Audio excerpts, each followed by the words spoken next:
Bueno, hijos, vamos a seguir hablando sobre lo que son los giros. Primero empezamos hablando de qué era un giro. Ya lo vimos, hicimos prácticas. El día de ayer vimos que los giros se relacionan con algo llamado ángulos. ¿Ustedes recuerdan qué es un ángulo? Acuérdense, un ángulo, hijos, es el espacio que existe o que se forma entre dos líneas rectas que salen de un mismo lugar. Y para recordar algo, aquí vamos a ver otra vez los círculos anteriores, los estamos reciclando. Si ustedes dan cuenta, por si no logran verlo bien, permítanme tantito, si no logran verlo bien,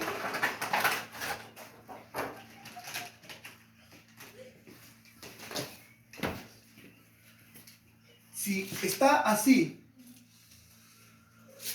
hijos, este es el ángulo viene siendo esto, la abertura que hay entre dos líneas rectas que salen de un mismo punto, las dos salen de acá, ¿sí? Por eso este es un ángulo.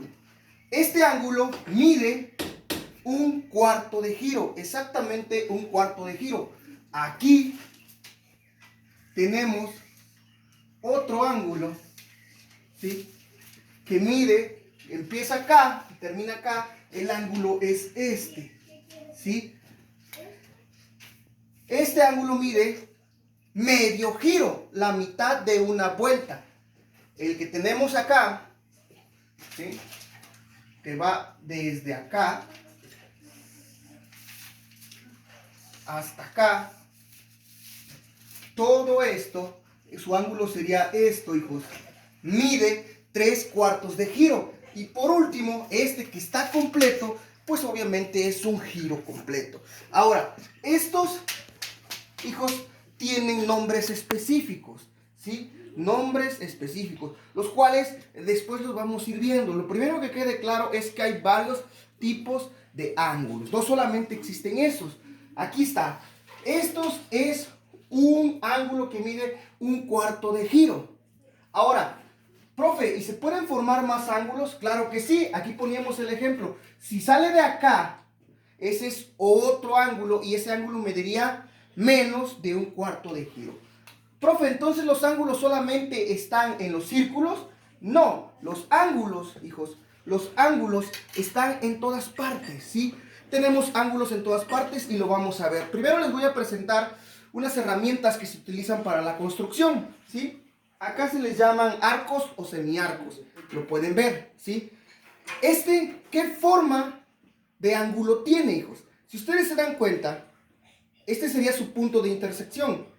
Sería esta línea y esta línea. Al formar, ¿qué ángulo se forma? Un ángulo que mide un cuarto de giro. Ahora, pero si ustedes ponen atención, hijos, aquí hay otro, y aquí se forma otro ángulo. Este con este forma otro ángulo. Y este ángulo, como no llega hasta acá, hijos, este ángulo que se forma mide menos de un cuarto de giro. Y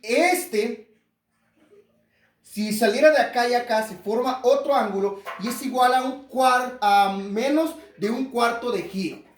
Y aquí tenemos otros ejemplos, ¿sí? Si ustedes ponen atención, de acá hasta acá, hijos, sin hacerle caso a lo que está en medio, ¿qué tipo de ángulo es?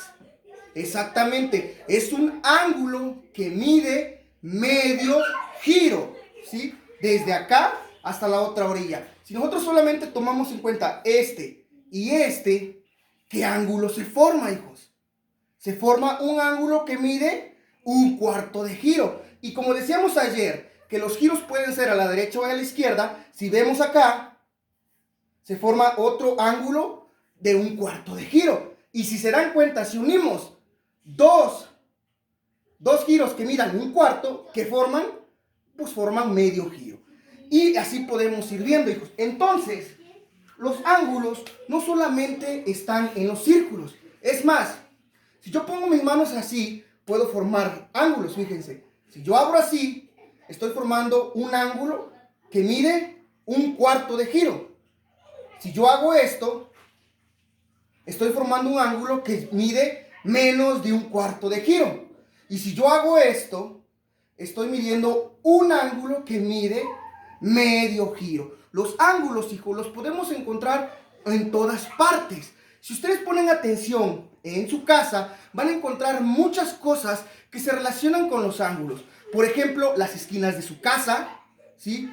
Las esquinas de su mesa, las patas de su mesa, los vasos. Todo está relacionado con ángulos porque el ángulo es el espacio que existe entre dos líneas rectas que salen de un mismo punto. Ahora, sabemos que el peso es con el kilogramo. Los metros, la distancia es con el metro, el centímetro o el kilómetro. Para medir los ángulos, hijo, también existe algo. Los ángulos se miden en grados. ¿Cómo, profe? ¿Como la temperatura? No, la temperatura o es grados Celsius, ¿sí? O grados Fahrenheit. Aquí en matemáticas, para medir los ángulos solamente son grados, así, simplemente grados. Entonces, los ángulos, hijos, reciben su nombre de acuerdo a los grados que miden. Pero eso lo vamos a ir viendo más adelante. Ahorita quiero que quede bien claro el concepto, ¿sí? Hay ángulos que miden un cuarto de giro, ángulos que miden menos de un cuarto de giro, ángulos que miden medio giro, ángulos que miden más de un cuarto de giro, pero menos de medio giro. Entonces, hijos, recuerden, los ángulos se miden en grados y la próxima clase ya vamos a ver los nombres de esos ángulos porque tienen nombres. ¿Ustedes saben alguno? ¿Sus papás saben algún nombre de los ángulos? ¿Por qué reciben ese nombre? Bueno, la próxima clase veremos todas esas dudas, hijos, y gracias.